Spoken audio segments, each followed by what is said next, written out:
Salut à tous, j'espère que vous allez bien et aujourd'hui on parle erreur. Alors oui, on parle erreur, je vais vous partager ici 7,7 erreurs qui vous empêchent d'avancer et d'atteindre votre but, d'atteindre le succès. Pourquoi 7,7? Vous verrez ça à la fin de la vidéo. Première erreur couramment faite qui est vous ne recevrez jamais ce que vous critiquez. Effectivement, vous ne pouvez jamais recevoir ce que vous critiquez et malheureusement beaucoup de personnes qui veulent le succès, qui veulent la célébrité, qui veulent de l'argent, qui veulent plein de choses finalement, critiquent les gens qui ont cette chose-là, qui ont cette même chose-là. Le problème c'est que si vous critiquez ce genre de choses, il est impossible de pouvoir les recevoir. C'est juste tout bonnement impossible. Si les gens critiquent l'argent, si vous par exemple vous voulez être riche et que vous critiquez l'argent, vous critiquez ouais l'argent c'est la racine de tous les maux, ouais l'argent il n'y a que des pourris qui en ont, ouais l'argent pourrit le monde, etc. etc. Comment voulez-vous recevoir plus d'argent? C'est juste impossible. Donc la première erreur que vous devez éviter de faire si vous voulez vraiment atteindre votre objectif, votre but, accomplir vos rêves et avoir du succès par exemple, c'est vraiment d'éviter de critiquer ce que vous recherchez. C'est une erreur qui est malheureusement extrêmement répandue, mais très peu prennent conscience de ça et prennent le contre-pied. Donc vraiment, faites le nécessaire pour éviter de critiquer ce que vous voulez recevoir. Deuxième erreur couramment faite, c'est la pensée négative. Évitez de penser de manière négative, évitez d'avoir un dialogue interne négatif. J'en parle souvent et vous en avez déjà vu sur certaines vidéos, que ce soit sur ma chaîne ou sur internet. Entretenir des pensées négatives est extrêmement néfaste pour vous, pour votre mental, mais aussi pour votre corps. Si vous pensez non-stop, vous dites bah voilà, je sais qu'en hiver je tombe malade, ouais, de toute façon il y a moins de lumière, il fait plus froid, il y a plus de vent, etc. donc je vais tomber malade. Et bien vous entretenez des pensées négatives qui vont justement, comme je vous dis souvent, vous allez corroborer ce que vous pensez, donc vous allez agir de manière, votre comportement va justement s'identifier à vos pensées. Il faut bien que vous compreniez ça, c'est que les pensées sont à l'origine de tout. Vous avez une pensée qui induit justement un comportement, le comportement induit les actions et les actions entraînent les résultats. C'est comme ça que ça se passe et du coup les pensées sont à l'origine de ça. Si vous avez des pensées négatives, le résultat sera gangréné forcément. Donc il faut que vous épurez, je dirais, vos pensées et allez vers des pensées positives. Vous avez également ici ma série Un mot pour changer de vie qui vous dit justement certains mots négatifs qu'on emploie régulièrement pour justement les changer de manière positive, qui ne changent presque pas, je dirais, le contexte, la phrase, ce que vous voulez dire, mais finalement ça change énormément en vous parce que vous allez utiliser justement des mots à connotation positive plutôt qu'à connotation négative. Je ne sais même pas si ça existe la connotation positive, mais on va dire que oui. Donc c'est vraiment ça la deuxième erreur à éviter, éviter de penser négative, éviter d'avoir un langage interne négatif, de vous dire je suis nul, etc. Pensez positif, croyez en vos capacités et ça va vraiment vous faire avancer. Troisième erreur que beaucoup de gens font, beaucoup de gens font, c'est dire du mal ou faire du mal aux autres en fait. Dire du mal aux autres c'est extrêmement répandu, on le fait tous quasiment inconsciemment, c'est-à-dire même sans s'en rendre compte. Et c'est pas spécialement qu'on leur veut du mal, c'est juste que voilà, on est dans une société qui est basée sur l'image, qui médise, etc. Donc forcément, une fois que quelqu'un a le dos tourné, boum, qu'est-ce qu'on fait? On casse du lot au-desssus, on casse du sucre dessus, etc. Et ça devient finalement une norme quelque part. Et pour pas se sentir rejeté, on se sent obligé de rentrer comme ça dans cette dynamique de critique. Évitez ça parce que comme je vous ai dit tout à l'heure en premier lieu, vous ne recevrez jamais ce que vous critiquez. Si vous critiquez les autres, forcément vous allez recevoir derrière du mal un petit peu, même de ces personnes-là. Il y a un adage aussi, je ne sais plus qui disait ça, ne faites pas aux autres ce que vous ne voulez pas que les autres vous fassent. Donc franchement, évitez de critiquer les autres, évitez de faire du mal aux autres, vous vous en porterez beaucoup mieux. Et ne serait-ce qu'un petit exemple. Si vous, par exemple, vous prenez une journée et vous donnez beaucoup d'amour aux autres, vous faites des actions qui vont aider les autres, etc., comment est-ce que vous allez vous sentir? Vous allez vous sentir bien. Effectivement, c'est normal parce que vous donnez du bonheur, donc vous recevrez du bonheur. Si vous donnez du malheur, si vous donnez des médisances, etc. par rapport aux autres, vous allez recevoir exactement la même chose. Vous allez recevoir simplement le retour de flamme. C'est aussi simple que ça. Donc évitez de faire du mal aux autres, évitez de dire du mal des autres et vous vous en porterez beaucoup mieux et votre vie en sera meilleure. Quatrième erreur très répandue également, c'est l'indécision. Ne pas savoir prendre une décision.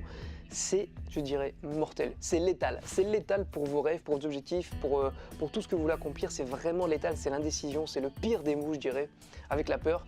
Mais d'ailleurs, ça en fait, c'est très lié, parce qu'on justement, notre indécision est liée à la peur, parce qu'on a peur de prendre une décision, on a peur d'avoir des conséquences à telle ou telle chose, du coup, on n'arrête pas mentalement de se dire les scénarios, le scénario A, scénario B, scénario C, ok, qu'est-ce qui va se passer à ci, ça, et du coup, on ne décide jamais. C'est extrêmement dangereux. Et je vais même vous donner un exemple que vous avez certainement déjà vécu, et moi que j'ai déjà vécu, et qui à chaque fois ça me fait peur finalement d'être face à ce genre de choses, ce genre de situation. C'est-à-dire que au volant de votre voiture, l'indécision est mortelle. C'est-à-dire que bien souvent des gens, et je le vois ça, et c'est pas que je critique les gens qui savent pas rouler ou quoi, c'est pas du tout ce que je veux dire, c'est simplement que Si par exemple vous êtes au volant de votre voiture et vous voulez vous engager dans une voie, vous devez vous engager, mais vous ne savez pas si vous allez vous engager, si vous avez le temps, si vous n'avez pas le temps, vous savez pas, et finalement vous y allez. Mais en fait le problème c'est que le temps que vous êtes décidé, le temps de cette indécision finalement, a été presque dangereux parce que finalement le temps que vous vous engagez, eh ben, l'autre voiture a le temps d'avancer et vous a rentré dedans et puis ça fait un carambolage, etc., etc. Bon, bien souvent ça il n'y a pas d'accident. Mais l'accident est évité de très peu et bien souvent une voiture est obligée de freiner, d'autres voitures sont obligées de s'écarter parce que vous avez fait un mouvement improbable, tout simplement parce que vous n'avez pas eu le courage de décider. Donc c'est vraiment quelque chose que vous devez mettre en place dans votre vie si ce n'est pas déjà le cas. Ayez le courage de prendre des décisions et des décisions presque irrévocables. Il faut que ce soit vraiment des décisions prises au plus profond et que vous décidez une fois pour toutes et que vous vous engagez dans une voie. C'est vraiment la voie express du succès finalement. C'est vraiment quelque chose que vous devez incorporer dans votre vie, c'est la décision et balayer véritablement la décision de votre vie, c'est primordial. Cinquième erreur aussi extrêmement répandue, c'est se focaliser sur ses défauts.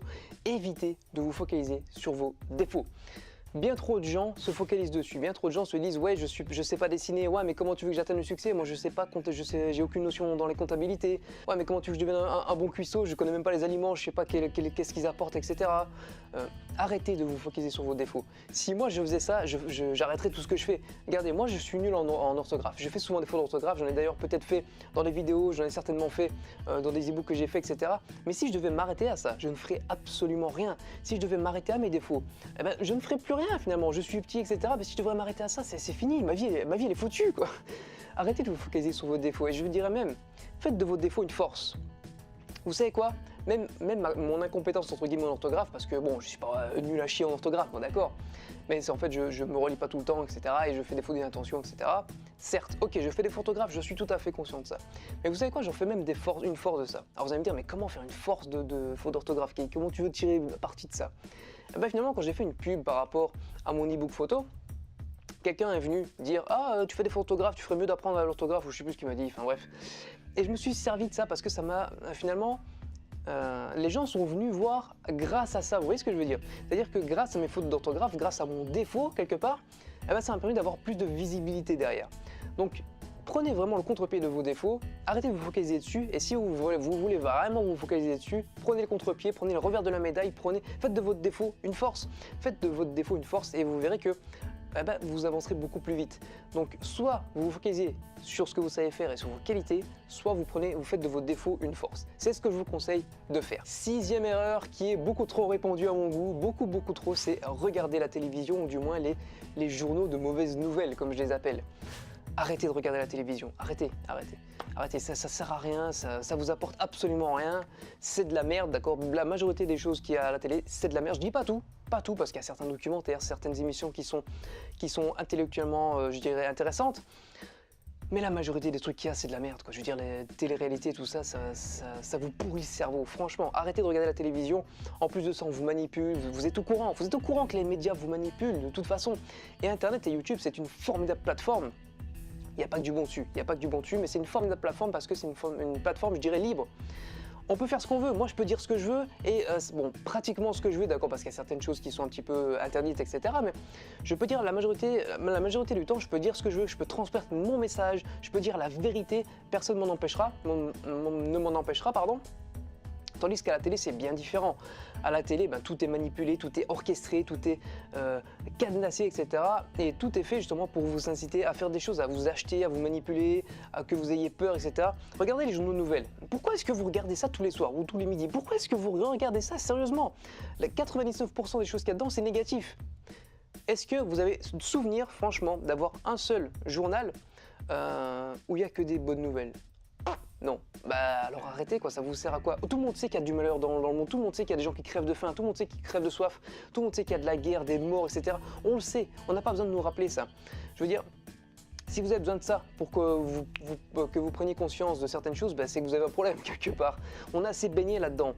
Arrêtez de regarder ce genre de choses, regardez plutôt des choses dynamisantes qui vont vous faire avancer, qui vont vous faire atteindre vos objectifs, parce que si vous atteignez vos objectifs, le monde s'en portera mieux et finalement vous pourrez plus impacter le monde derrière. Donc c'est vraiment ce que je vous conseille, moi, arrêtez de regarder la télévision. Moi je regarde plus la télévision depuis des années et franchement, je peux vous le garantir, je m'en porte pas moins bien, ou bien au contraire. Et c'est pas parce que je regarde pas la télévision que je ne suis pas informé de ce qui se passe. Je m'informe de ce qui se passe. Internet est, encore je le dis une nouvelle fois, une formidable plateforme où vous pouvez trouver absolument tout ce que vous voulez. Donc, et d'ailleurs, il y a aussi de la merde, donc faites attention. Je dis pas qu'Internet et YouTube c'est le Saint Graal, pas du tout. Il faut faire la part des choses, mais c'est beaucoup plus libre que la télévision qui est... Vous êtes certain d'avoir de la merde à la télévision, quoi. Alors moi, entre être certain d'avoir de la merde et être pas certain d'avoir de la merde, mais avoir aussi du bon, etc., ben, franchement, je préfère choisir l'autre solution, quoi. Donc évitez de regarder la télévision, et vous en porterez beaucoup mieux, je vous assure. 7e erreur, c'est ne pas maîtriser son temps. Si vous n'arrivez pas à maîtriser votre temps, malheureusement, vous allez être victime du temps, c'est-à-dire que vous ne pourrez pas atteindre vos objectifs et vous allez vous enliser dans certaines choses qui vont vous prendre du temps et qui ne servent à rien. Il y a la loi d'ailleurs, la loi de Pareto, la loi de 20-80, j'ai déjà fait une vidéo dessus d'ailleurs, je vous la mets juste ici, qui vous permet comment de l'appliquer à votre vie. C'est-à-dire qu'en fait que 20% de vos actions vont vous apporter 80% de résultats, 20% de personnes vont vous apporter 80% de problèmes, etc., etc., etc., etc. Donc faites vraiment la part des choses, faites attention aux mangeurs de temps pour éviter justement ce genre de choses, pour avoir une pleine maîtrise de son temps. Faites par exemple des plannings, d'accord? Vous pouvez faire des plannings, mais vous vous enlisez pas dessus parce que c'est pas bien, moi je trouve, d'avoir un planning de vie, ça sert à rien, d'accord? Vous pouvez avoir un planning d'une journée, d'une semaine, etc. Mais ne planifiez pas toute votre vie parce que vous allez, en faisant ça, malheureusement, vous allez, je dirais, ne plus laisser place à des opportunités qui peuvent arriver. Vous allez plus laisser place à la chance, à ce genre de choses, à l'improvisation. Donc vraiment, vous pouvez, je dirais, faire des plannings pour justement maîtriser un peu mieux votre temps, mais éviter d'en faire trop finalement. On dit toujours ça, le trop est l'ennemi du bien, mais c'est véridique, quoi. Donc faites des plannings et évitez justement par exemple d'être trop distrait. Si vous vous mettez par exemple une pause d'une demi-heure sur YouTube, mais que vous vous baladez de vidéo en vidéo et que finalement vous avez, au lieu de passer simplement 10 minutes ou une demi-heure de pause, vous en êtes à 3 heures, il y a un problème.